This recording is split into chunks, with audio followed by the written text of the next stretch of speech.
Apalagi oleh seni-seni tradisi, kira-kira semacam itu.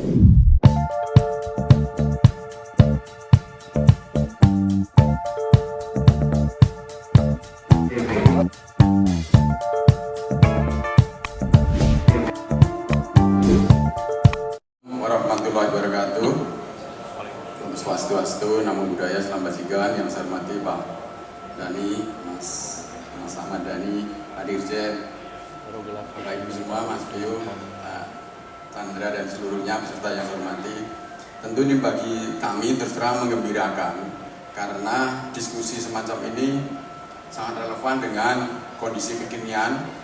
Kalau saya ingin memfokuskan pada kalau yang intellectual property kan sebenarnya sudah banyak, apalagi Mas Dhani dan sistemnya sudah banyak melakukan diskusi, wawancara dan lain sebagainya. Saya fokus yang kekayaan intelektual komunal karena yang tradisi ini menurut saya kekayaan kita luar biasa. Kalau saya kaitkan dengan 10 objek pemajuan kebudayaan saja, mulai dari ritus, kemudian yang kaitannya dengan lagu-lagu tradisional, kemudian makanan, kemudian teknologi tradisional, dan ketika itu dimonetize, itu luar biasa potensinya. Dan selama ini kita belum banyak melakukan regulasinya. Menurut saya belum banyak dilakukan sosialisasi kepada masyarakat, kira-kira seperti itu. Jadi menurut saya kalau bagi kami di tahap awal memang ngobrol-ngobrol seperti ini, kami juga menyampaikan kepada teman-teman komunitas adat,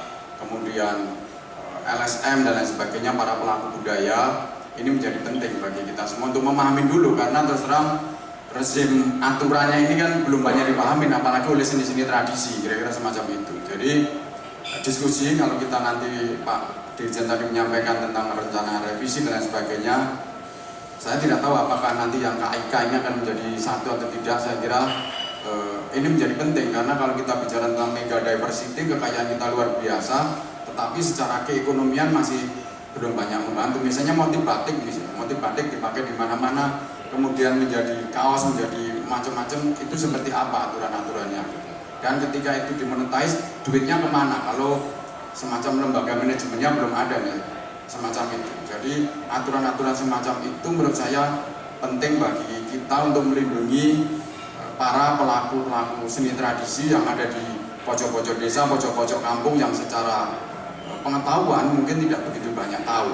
Jadi itu yang kaitannya dengan kekayaan intelektual komunal yang selama ini sebenarnya potensinya besar, tapi kita belum banyak melakukan upaya baik regulasi maupun implementasi yang belum begitu merata di masyarakat. Pengetahuannya saja masih sedikit, apalagi kita mau bicara tentang implementasi, saya kira gitu. Jadi saya kira itu kaitannya. Kalau dari kami, nanti kami menunggu respon dulu saja, Mas, bagaimana teman-teman merespon ini.